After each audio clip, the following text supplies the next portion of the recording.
الحمد لله رب العالمين والصلاة والسلام على أشرف الأنبياء والمرسلين نبينا محمد وعلى آله وصحبه أجمعين. أما بعد السلام عليكم ورحمة الله وبركاته, and welcome to our Fiqh Hour at 7 p.m. UK time on the four platforms that we have, which is on TikTok, on Facebook, and on YouTube. Is it live yet? Is what live yet? Jeeb, swalat se shuru ho gaya, mashallah. And also on Twitter. Of course, it is live. This is not a pre-recording. How can I tell this is not a pre-recording? Because I just read out your question. So if obviously it's and it says a big red live in the corner, I guess, as well. So those are the telltale signs, my brothers. So if we're struggling to be able to see the signs in that, then we're going to struggle to see the signs that Allah subhanahu wa ta'ala places in the dunya for us to be guided. Khair, inshallah ta'ala. So please do pose your questions. Last few days it's been exceptionally busy, and it's not allowed me any time to go into the Markaz al-Ifta wal Qadha questions that have come in. So today I'm going to take that opportunity whilst we determine whether I am alive or this is live, and I will quickly jump on to there, inshallah. Oop, I feel a sneeze coming on. Alhamdulillah.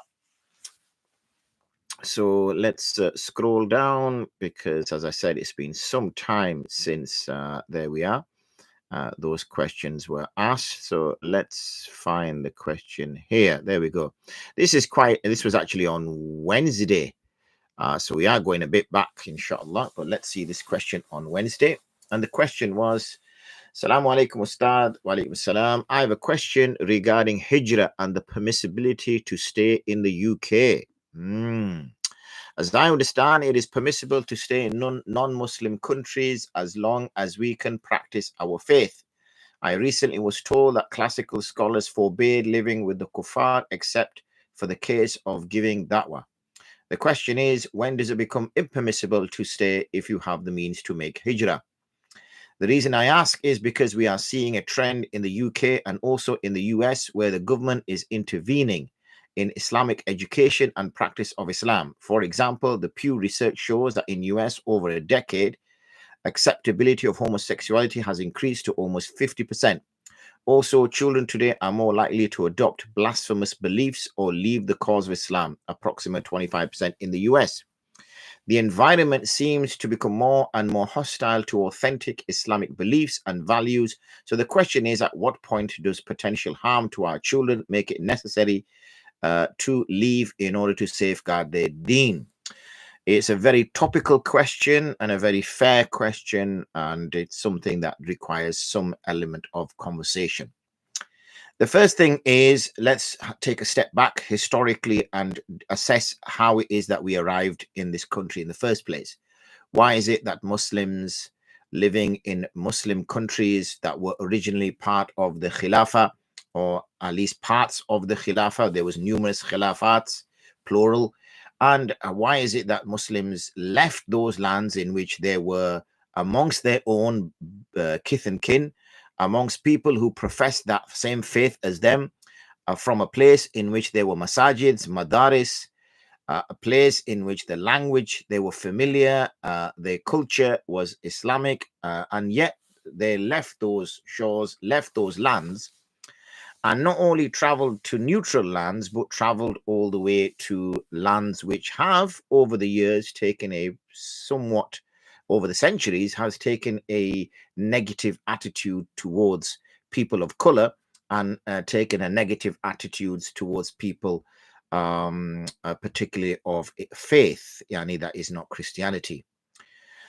So, firstly, when the colonization took place, when non-Muslim soldiers and non-Muslim empires, the British, the Dutch, the Germans, the Italians, the French, when they left their shores, the Europeans, who felt that they had a superior knowledge, who they felt they had a superior religion, who they felt had a superior way of life, they left their lands and traveled to lands in which were predominantly people of Islamic faith, and also of no faith. And what they did was they felt their superiority in weaponry, their superiority in warfare, and also technology meant that within a very short space of time, they had become the dominant powers. So we see the Dutch and the British across Malaysia, Indonesia.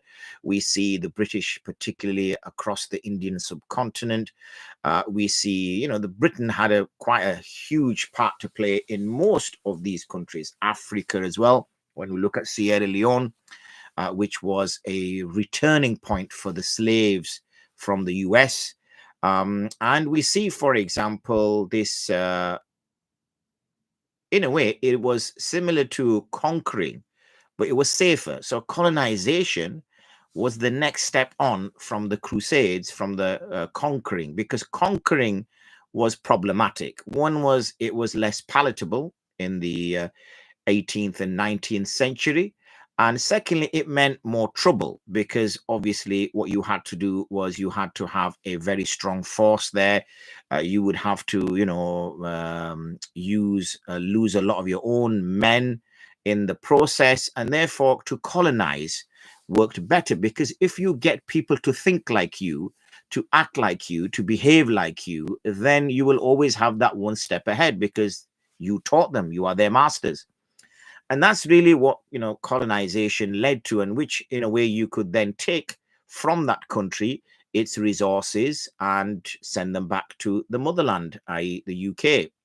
And obviously we've seen in the later this century in particular, the US taking over that role more than the UK, because UK is not as powerful as it used to be. Remember, the UK at one time had 25 to 30% of the world was under its power. 25 to 30% of the world. It said the sun never set on the British Empire, because at one time the sun was always above the British Empire, whether you go to the east or to the west. Because let's not forget, even the Americas were at one time colonized by the UK until you had the Civil War, and the Americans, as they refer to themselves, separated from the British, and the British got sent packing. Anyway, that's besides the point. So once we had that, and obviously once even colonization was not as palatable as we approach the 20th century, then you find that the British slowly but surely left those shores. We saw Hong Kong being handed back to China. We saw the independence of India, Pakistan, and then subsequently Bangladesh. We saw, for example, other states, African states, declaring their independence. We saw the Southeast Asian states declaring their independence from Britain. So what then happened was, even though this had occurred, there wasn't a completely detachment from the British Empire. What happened now is what was called the Commonwealth. So what became the Commonwealth then were all those countries that had been colonized still had some kind of association with the colonizer, and they became the under that power. So when we saw in this last century, and let's take UK, because I'm from the UK, I understand the UK dynamics a lot better than the US. So in the UK, it came, especially after World War II, there was a shortage of manpower for menial jobs. So because there was a shortage for manpower for menial jobs, and what I mean by menial jobs, low-skilled jobs or unskilled jobs, like, for example, driving buses, working in mills, there was a big gap. And obviously, at that time, the UK was moving towards becoming a service country, but it was still quite strong in manufacturing. So it was known for its manufacturing. And, my own home city, Bradford, was known as the center of the wool industry. That's something in globally. So it was a powerhouse. And you can imagine, as I was growing up as a kid on these streets, there was mills everywhere, puffing out smoke.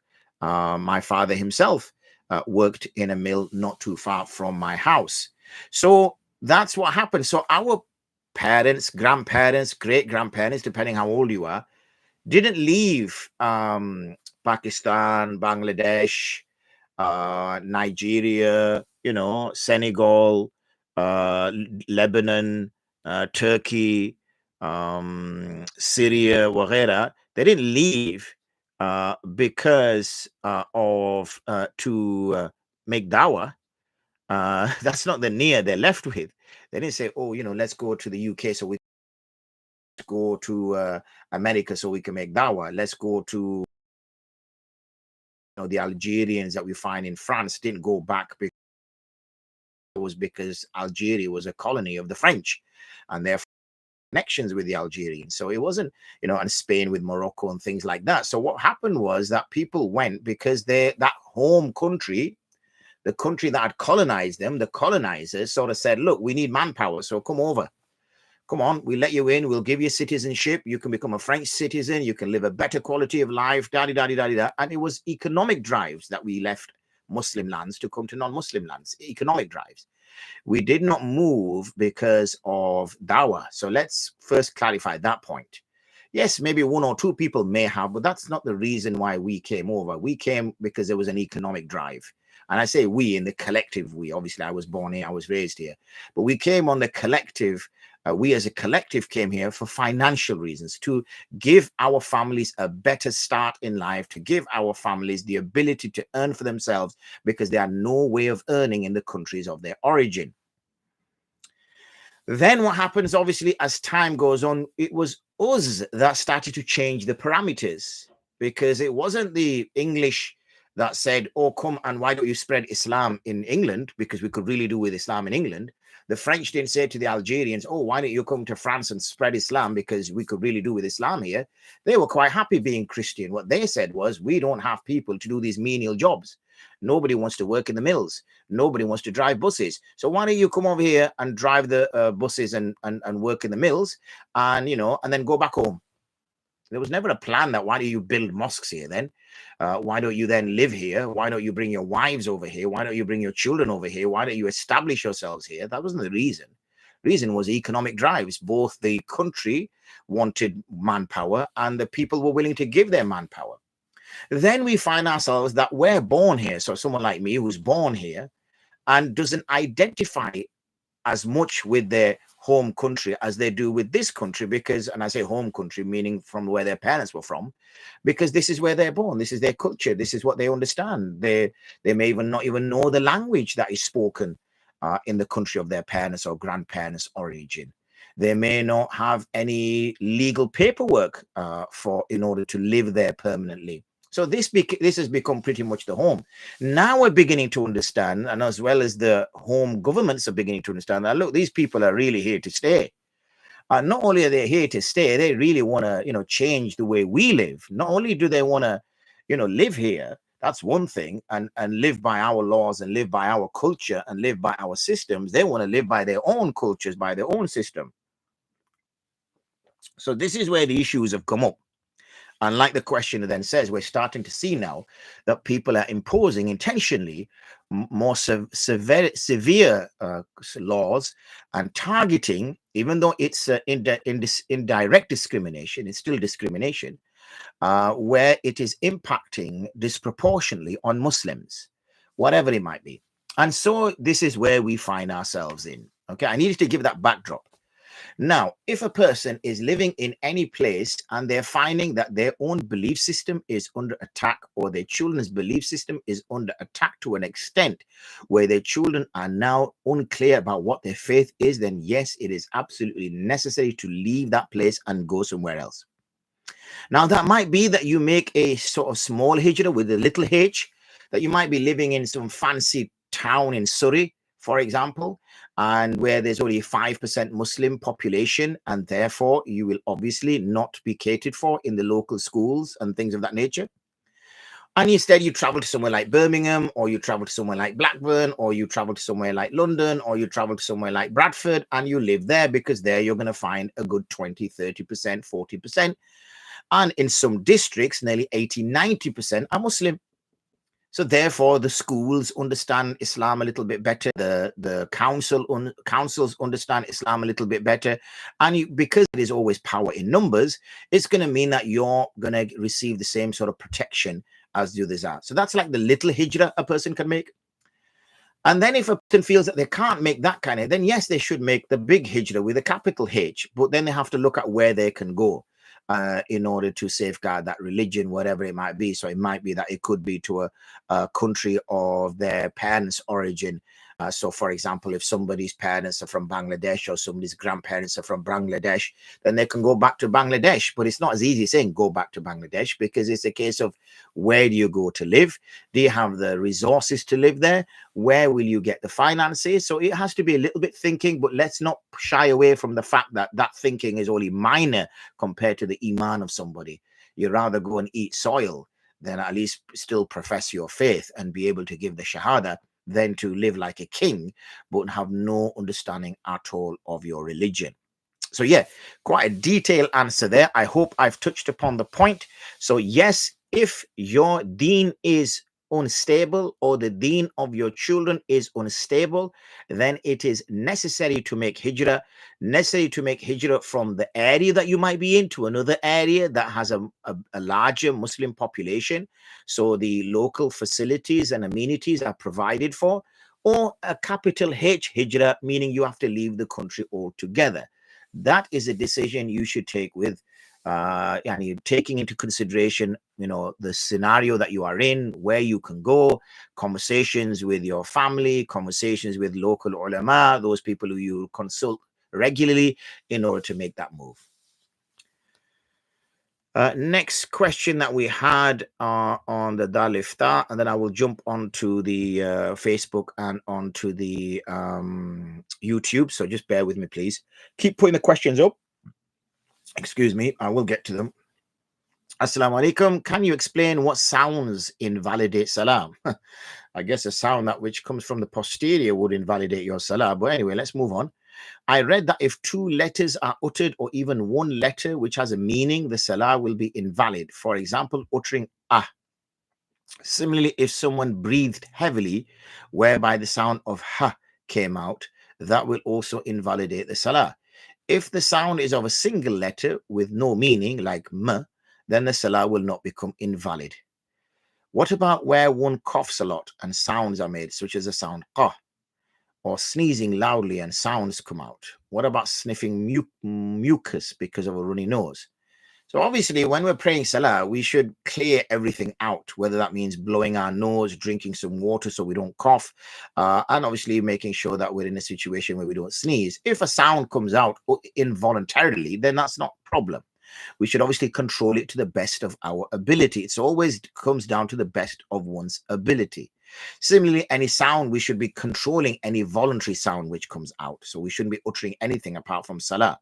And when it is salah, we're only uttering it loud enough that it reaches our ears, unless obviously we're praying an audible salah, Maghrib, Isha, Fajr, and then yes, we may be able to recite it loudly enough. That's not a problem.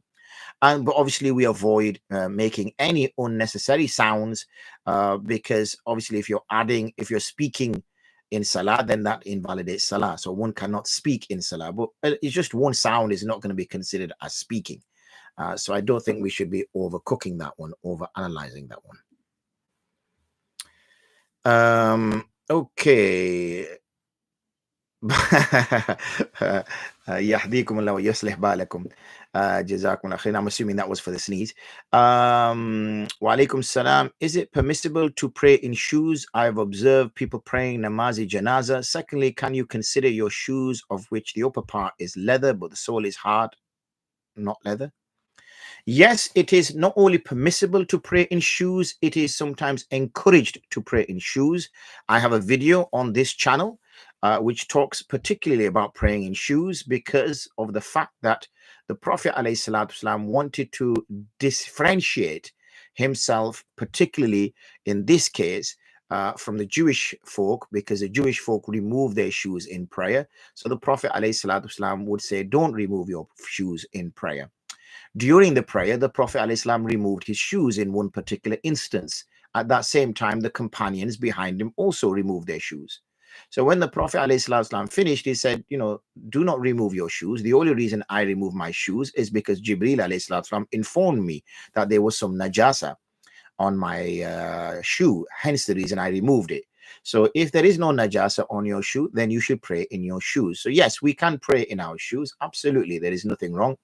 Having said that, that does not mean that you walk into your local masjid with your shoes on, because that will not go down very well, because obviously the masjids have got carpets in them, and the last thing they want is someone coming in trying to prove a point by coming in with their shoes. But if you're having to if you're having to pray outside, for example, you're traveling, and let me just send this up. If you're having to pray outside and you have shoes on, then what you do is you look at the sole of your foot, look at the sole of the other foot, and if there is nothing visible, then you can just pray your salah with your shoes on. Don't take your shoes off. Pray your salah and khalas, it's done. So this is something which is not only permissible, it is commendable.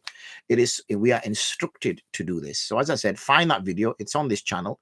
It'll be something along the lines of praying with your shoes on. We are very clever and sensible when it comes to titling our videos to make it easy and self-explanatory so people can find them. Secondly, can you consider your shoes, of which the upper part is leather but sole is hard, not leather? Can you consider your shoes? I'm not sure what the question means. Can you consider using your shoes? Is that what this means?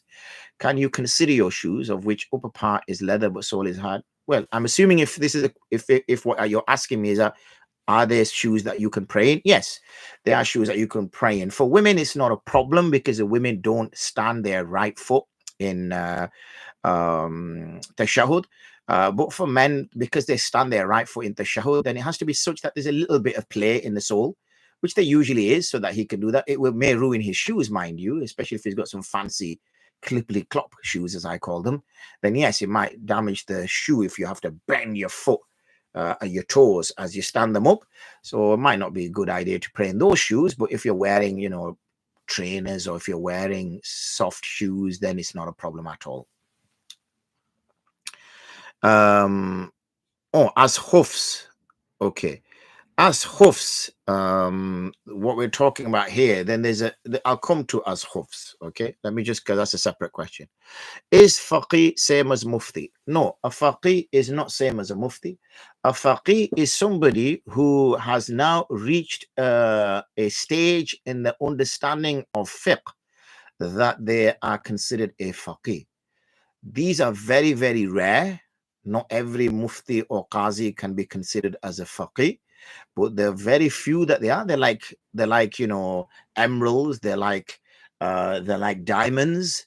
They are very rare. They have a deep understanding of the deen, of the fiqh in particular. They have an insight that other muftis don't have. Many muftis are, I don't mean this in a derogatory way, are like copy and paste, meaning they will find the answer in the books and they will give you the answer as it is. Whereas a faqih can look at the nuances, can understand it contextually, can interpret it in ways that others can't.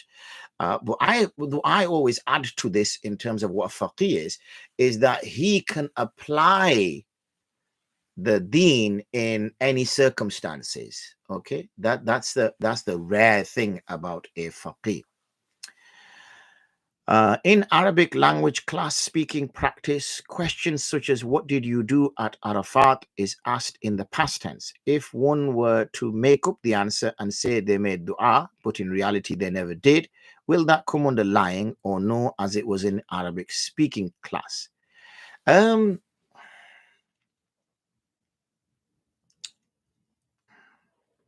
It is probably better to say exactly what you did in Arafat rather than just kind of make something up if you've been to Arafat, because the Prophet ﷺ always encouraged us to speak the truth, even when it came to having a laugh, even when it came to joking.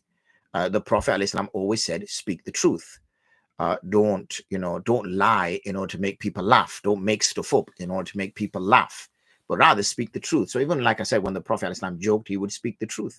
So when an elderly lady came to the Prophet ﷺ and said, will will an elderly, or words to that effect, will an elderly lady like myself enter Jannah? The Prophet ﷺ said no. So obviously she started to cry, like, subhanAllah, I'm not going to Jannah. After some time, not too long later, he said to her, all women will be made young, like all men will be made young, and then they will be made to enter. Another time, a companion came to the Prophet ﷺ and asked him, O Messenger, can you give me a mount? Can you give me an animal so I can go for jihad? So the Prophet ﷺ said, I will give you the baby of a she-camel. You can ride the baby of a she-camel. So the Sahabi thought, what am I going to do riding a baby? I'm a grown man. How is a baby of a she-camel going to carry me? So the Prophet ﷺ said, aren't all camels the babies of the she-camels? Which they are, aren't they? Every camel is born from a camel. So it will always be its baby. My children are still my children. They're still my babies, even though they're in their 20s. So, and then, whenever the Prophet even cracked a joke or said something humorous, he would not lie in order to make people laugh. So yes, even when it comes to something, an event that you have been in, like you said there, Arafat, you have been to Arafat, and if somebody is asking you a question, even though they're asking you in a question as an exercise for your Arabic, then yes, you should answer correctly. You should not make something up. Is knocking on door to door to raise money allowed? Allowed, I'm assuming you meaning from a Sharia perspective, or you're meaning from a legal perspective. Obviously, if you're talking about the UK law, because I can only speak about the UK law, then there has to be some license that you get from your local council, which permits you from collecting funds door to door.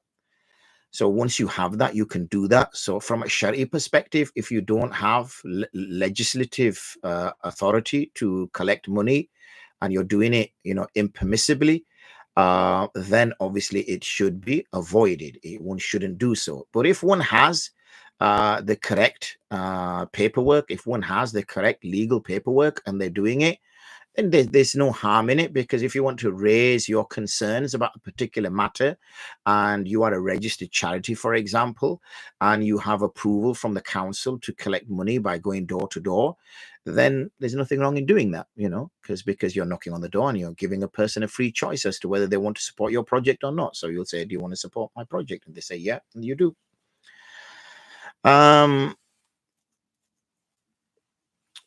Does one need permission to go to the masjid to raise money for other than that masjid itself, from the masjid office, for example, asking people individually? Yes, each masjid has its own policy. And usually the masjid policy is this, that before anybody is entertained for collecting funds, they would have to write in usually, or speak to a trustee, or speak to a particular trustee who's been given the responsibility for allowing people to collect funds. And therefore you would need to get their permission, because you would need to then book a slot, book a time in which you would then go, and they would give you a time. That's up to them. Obviously, they run the masjid, so they're responsible for it. They may refuse you for whatever reason. That's their choice. They may refuse you because they feel that they cannot carry out due diligence because of the fact that they don't really know much about you. They don't know what work you've done. There's nobody to recommend you or support your application. So they may refuse it. There may be other reasons, or they may not refuse it. They may give you permission. So yes, the masjid, each masjid is a separate legal entity, usually a charity, and therefore it has its own objectives and it has its own sort of protocols and methodologies, which obviously have to be adhered to. As khuf. Yeah, well, the thing with khuf, it has many regulations. And again, I'm pretty sure I have an in-depth research article on khufs. I may have also got it as a video, but I cannot guarantee you for that. So if you go to my academia page, I think it's academia.co.uk. It used to be on our IRTIS website, but I've closed that down now.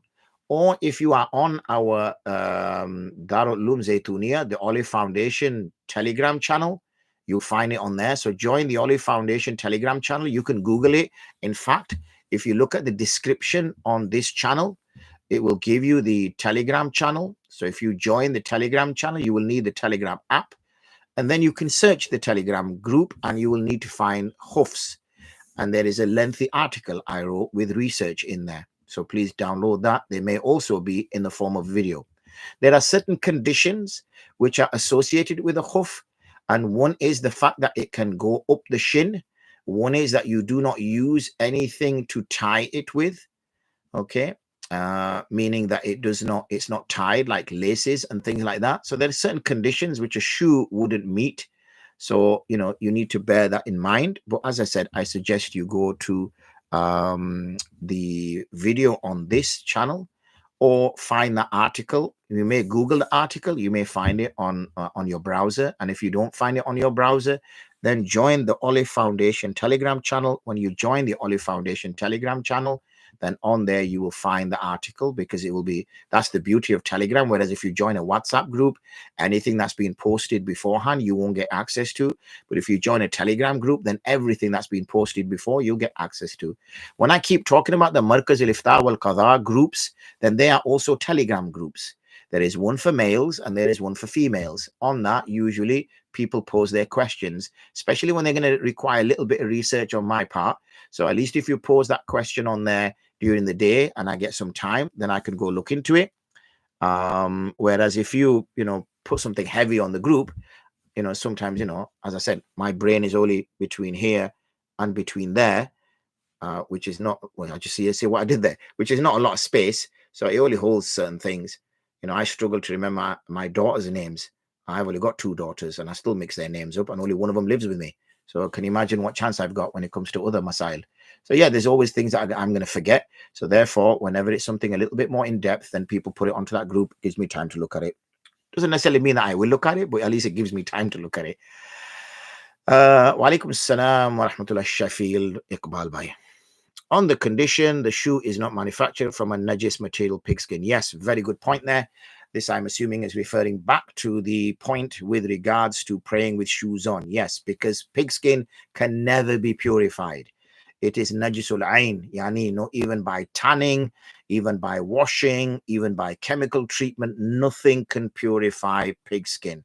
So therefore, if you have shoes that are made of pigskin, or even some kind of hoof made of pigskin, which would be somewhat ironic, then obviously it should be avoided. Salah will not be valid, because that's like having something impure on your body, which is a condition for salah, that all what you have on your body is pure, including your body and including the clothes that are on your body. Is he like a mujtahid? I'm assuming this is going back to the word faqih. Yes, he will be a mujtahid. And this book, mujtahid, also there are various levels of ijtihad. So you will have the mujtahid mutlaq, someone like the imams, or for example, that were absolute mujtahids. They had no constraints or no restrictions to their ijtihad at all. They were absolutely free to pick and deal with the source text as they please. But ijtihad continues. Ijtihad is still practiced to this day and age.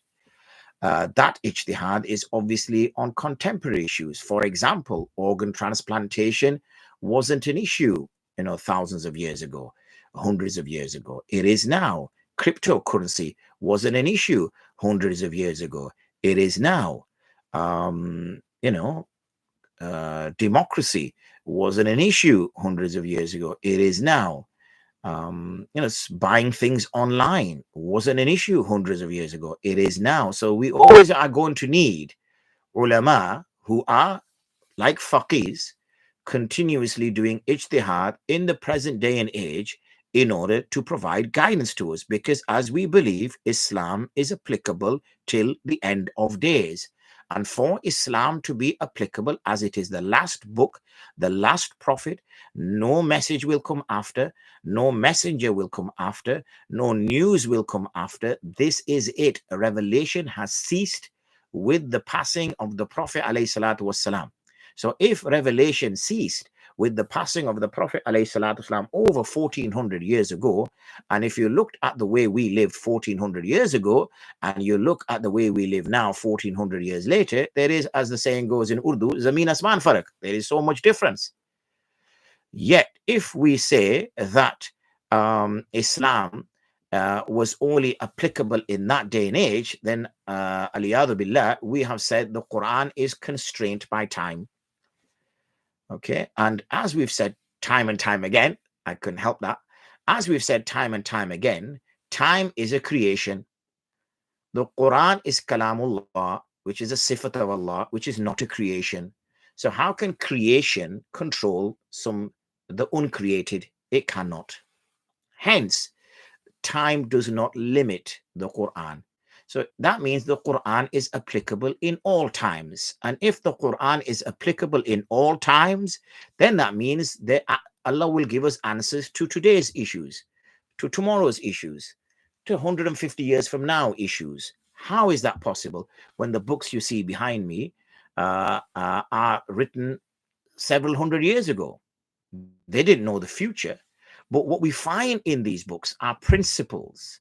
And what we find in these ashbah and nazair, yani we find similarities, we find similar masail structures, we find similar cases that we can then mimic, that we can take and understand the principles, the underpinning principles. And then we look at the present mas'ala and we see if there's any tashbih, we see if there's any similarities, and then we can draw conclusions. But I'm only just giving you a very simplistic way. I'm not trying to teach you to become a faqih. That is for, alhamdulillah, the elite ulama that we have. May Allah bless them, and may they continue to provide us guidance. It's a unique issue not heard of, as lobster is not on the menu. Okay. That's strange. Have I missed something? So, Sheffield Guidance Hub, Assalamu alaikum, Sheikh. And then it's a unique issue not heard of, as lobster is not on the menu. Well, you really upset me, Sheffield Guidance Hub, that lobster is not on the menu. But fortunately for you, I'm not really much of an eater of the water products. I'm pretty much a land-loving meat eater, poultry eater. So if lobster is not on the menu, and obviously my Hanafi colors restrict me. Not sure what you were trying to say there. Maybe there's a message that got deleted or missed. Maybe you can add that. But if lobster is not on the menu, what can I say? Would it be a major sin if one did make up the answers, like praying and making dua, if one didn't do Hajj or go to Arafah? Not really, because, you're doing it for the sake of exercise. And, it says here, daraba rajulun daraba zaydun amran. Now, we know Zayd has been hitting Amr for so many decades. For so many centuries, Zayd has been hitting Amr. Did Zayd actually hit Amr? That's a question that we need to ask, when we get taught in our first Arabic years, in the first early years of study, we always learn that Zayd hit Amr. That's what Daraba Zaydun Amran means. And no one asks the philosophical question that, why did Zayd hit Amr? Forget whether Zayd gets a Dhamma and Amr gets a Fatha, and that is because the fi'l. Brilliant. Allah bless you. I don't know, is there any way of posting it on here? I don't know if you can post articles on, what do you call this? On YouTube. Can you do that? If not, maybe the link. I don't know. So if there's others, oh, you are on the Telegram. Allah bless you. That's why. If you can maybe share on the chat, sister, if you could just share the Olive Foundation Telegram channel. So if anybody wishes to join and read the articles, then they can do so.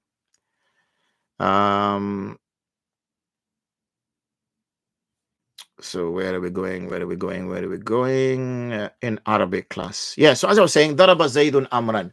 Nobody asked the philosophical question that what did Amr do to cause Zayd to hit him? What was all that about? Now, did actually Zayd hit Amr? Allahu Alam. Is this a real occasion that is being reported to us? Or is this just a sentence that's been constructed to teach us Arabic?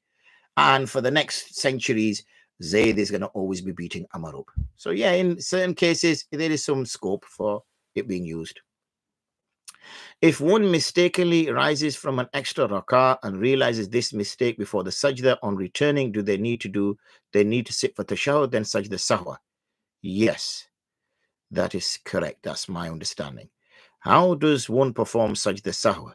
Sajda sahwa, according to the Hanafi school, is that when you sit in the last rak'ah, then you pray your at-tahiyyat, you pray your tashahhud, and before you start your durood, you do assalamu alaikum once to the right hand side, and then you go into sajda, do your sajda, back into second sajda, back up, and you start with at-tahiyyat again, and your tashahhud, your durood, your du'as, and then you finish your salah. That is sajda sahwa, which is required if there is an omission of a wajib act,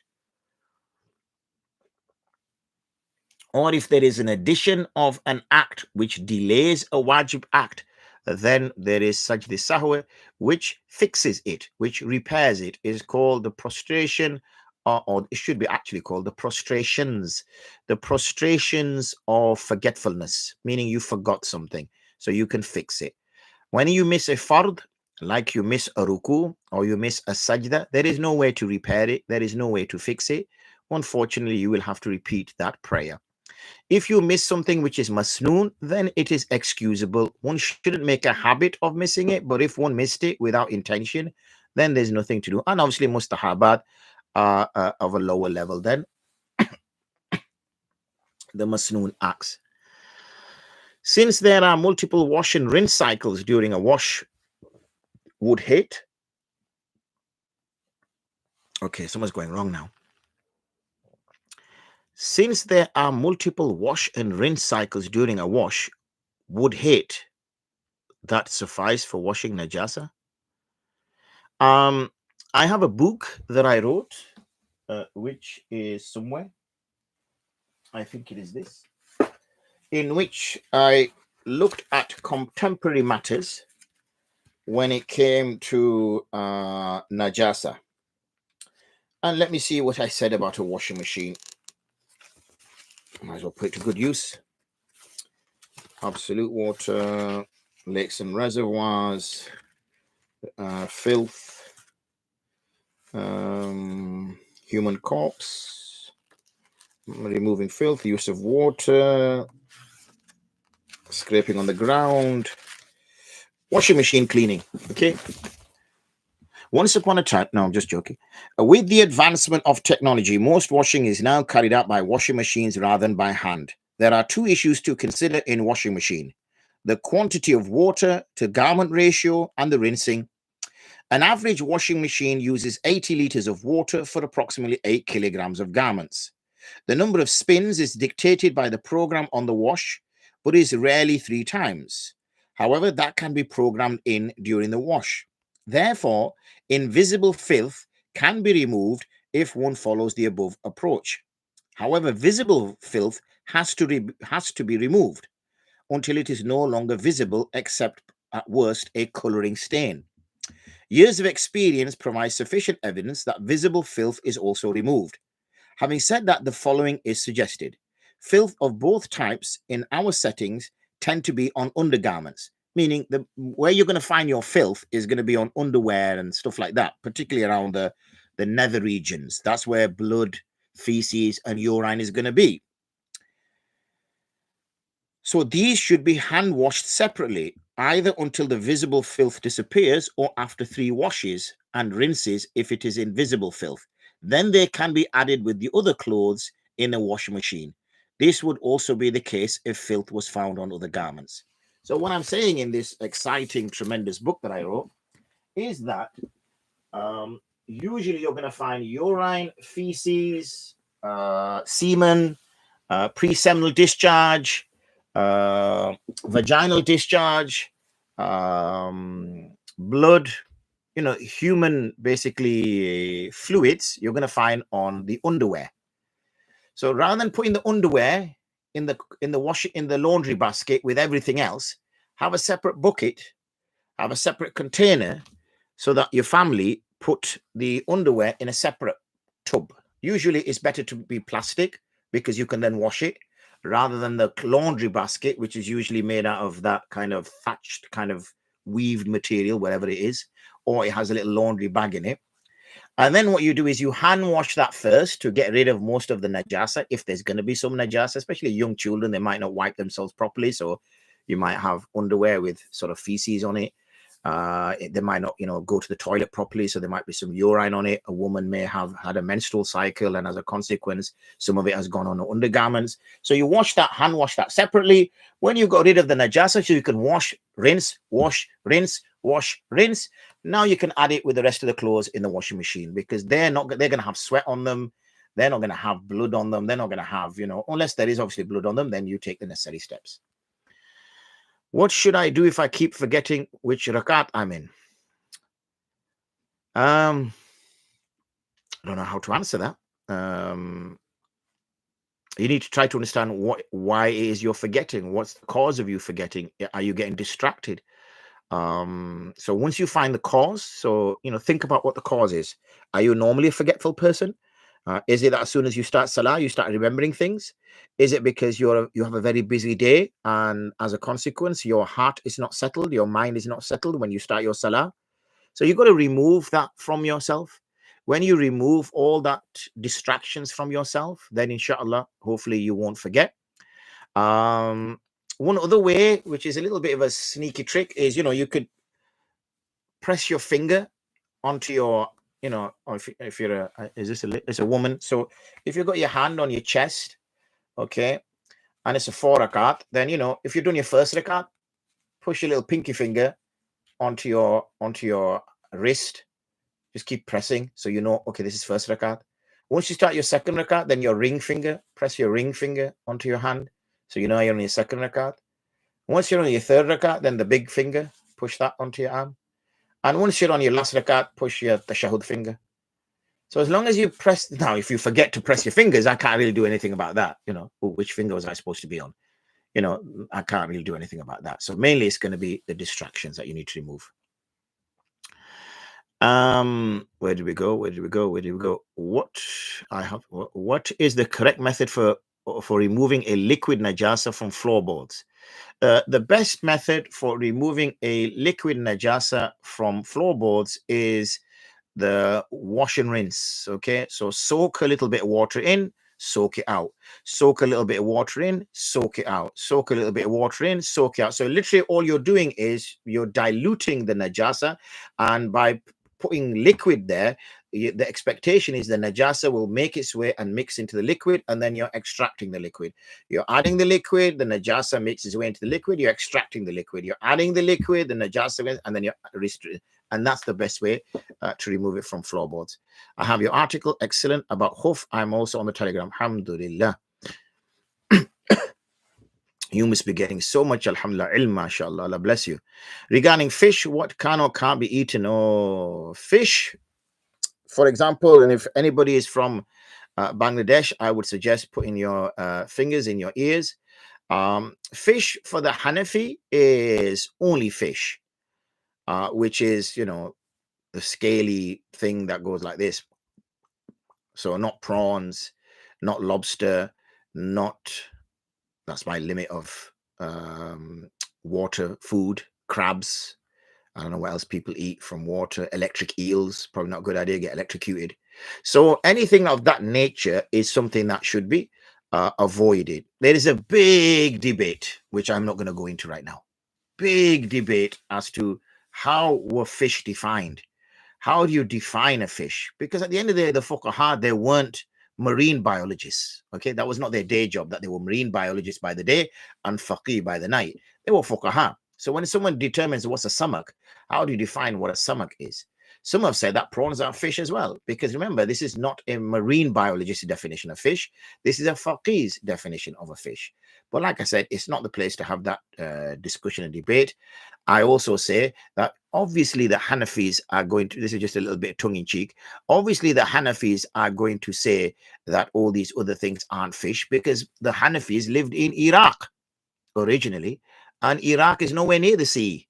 So maybe that's the reason why. Notice how the Shafis, who particularly lived in Sham, however, which is near the Mediterranean, Syria, had a very different understanding of what fish is. So you got to take the geographical center points of the madhabs as well, and why they had differing positions. Message was too long, so it didn't get published. Oh no. Is it advisable to take pill to stop periods when going to Umrah? I do not advise that, sister. I do not advise that because one shouldn't play around with one's biology clock. And you know, you don't know the long-term effects of that. It's not an appropriate thing to do. I have been told, and if memory serves me well, that the contraceptive pill also works like that in this way. So if a woman is already taking a contraceptive pill, then I guess, you know, this situation will be okay for her. But I wouldn't necessarily, you know, do things in order to prevent what Allah subhanahu wa ta'ala has given. You know, Allah subhanahu wa ta'ala didn't tell us to prevent having periods. He just said plan, you know, well, no, he didn't say anything, but, you know, our understanding of the fiqh is that we plan around them. Okay, we're not supposed to stop them. The answer made up was not in the textbook, but if a person makes it up in regards to ibadah, it's not a major sin. Well, if the answer is not in the textbook, then why are people making things up? Why ask a question that you have to lie? Why not ask another question like, what did you do yesterday? And answer that question. What clothes do you have? What are you going to eat tonight? So make questions in which you can answer truthfully. Don't make questions. I thought this was in the textbook. If the question is not in the textbook, then why make it up?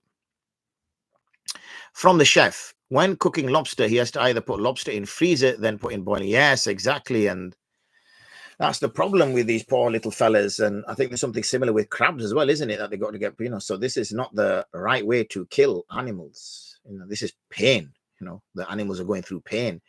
Do they put the lobster alive in the freezer? Does he live still whilst he's in the freezer? That's interesting. I'm assuming he doesn't live for long when he's in boiling water. But does he still live whilst he's in a freezer?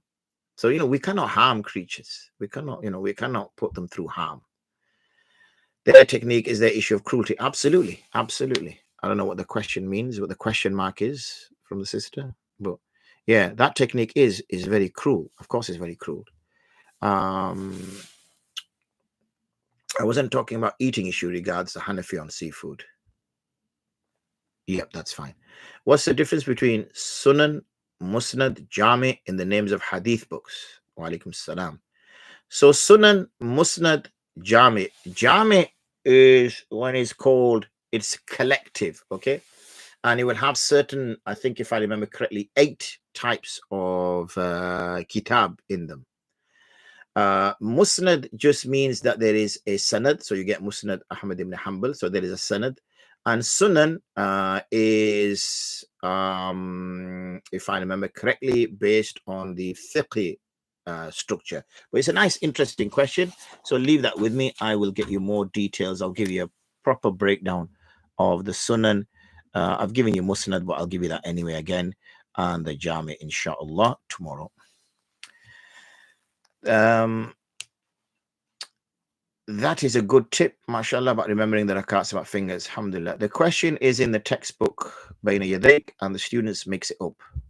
So if the question is in the textbook, why is the student making it up? I'm confused. There's a chapter called Umrah and Hajj. There's a chapter called Umrah and Hajj.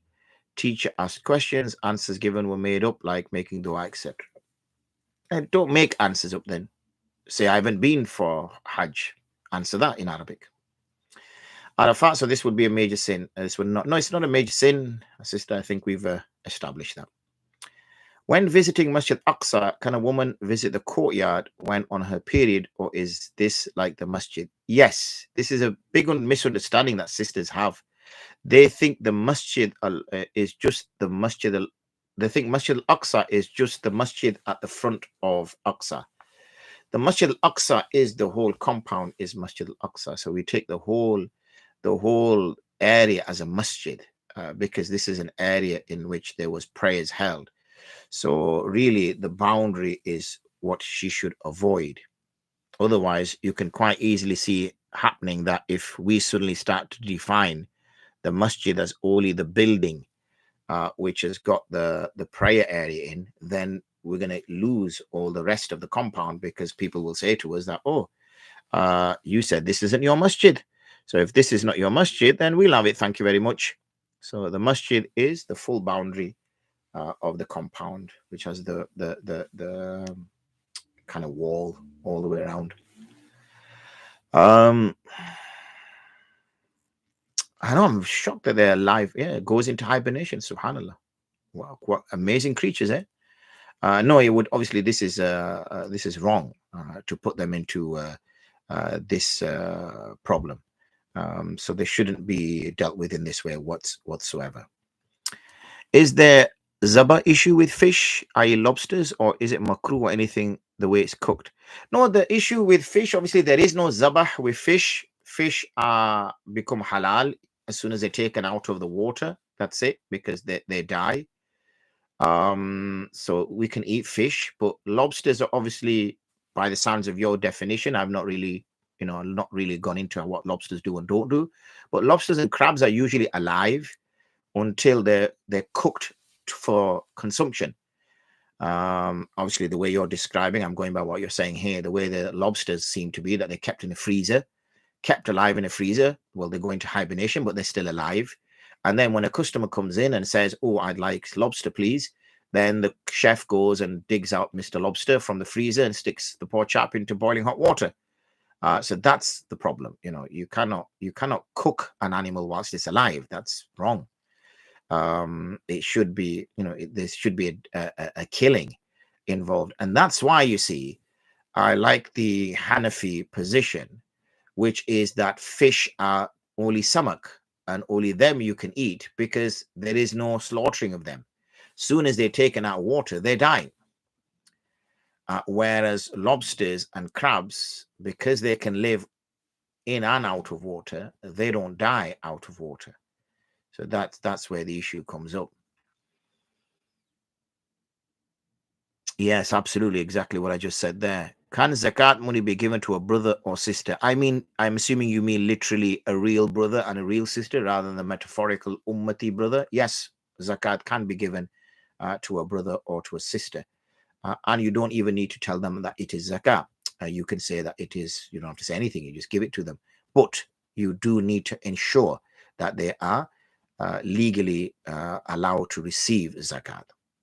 So I have unfortunately ignored Facebook for a short while, but I was waiting to clear all the questions, which I have done now. So I know we've gone over by a minute, but let's just see what we've got here. Is it necessary to close collar button in namaz? Is it necessary to close the collar button in namaz? Not really. An action that the Prophet ﷺ performed 10 years in public salah, I've seen so many ikhtilafat, like even we don't get the authentic method of namaz. There is very little ikhtilafat. Where is the ikhtilafat? The ikhtilafat is only upon points like, do you raise your hands, do you not raise your hands? There is Surah Fatiha, everybody behind the Imam recites Surah Fatiha, or they don't. That's it. Do you say Ameen loudly, not loudly? That's it. I don't think there's that much ikhtilafat the way you're making it out. There's very little ikhtilafat. So it's very minor issues. And that's understandable why those minor issues exist. So that's done, alhamdulillah. I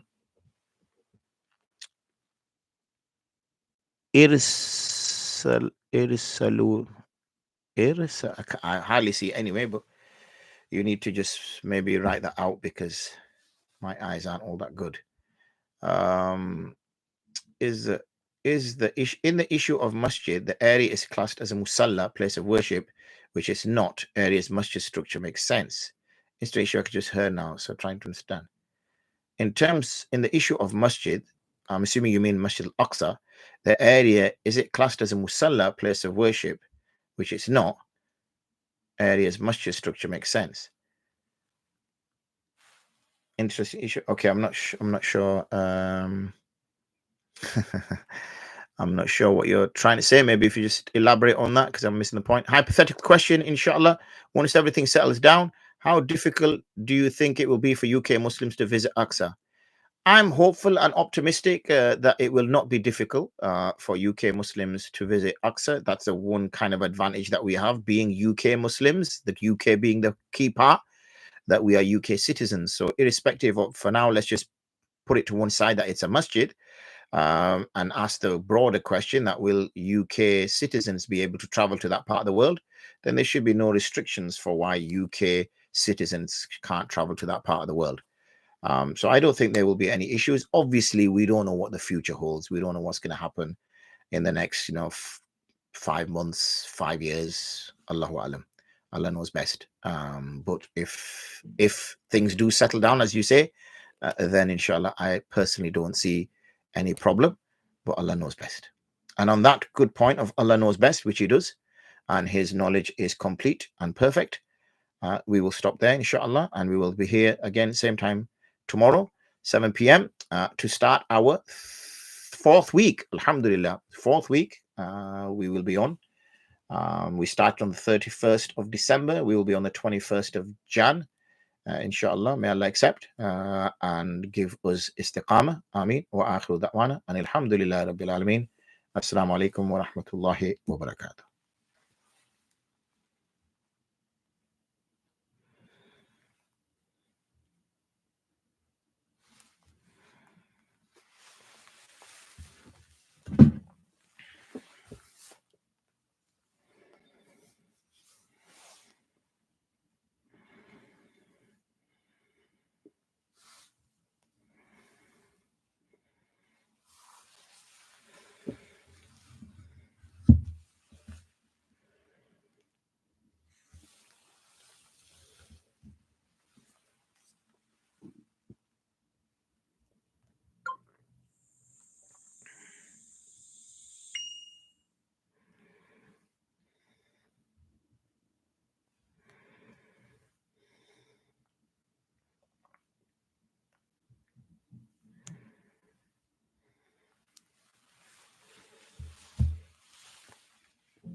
Yeah, once a place is defined as a masjid, it will stay a masjid until the end of time.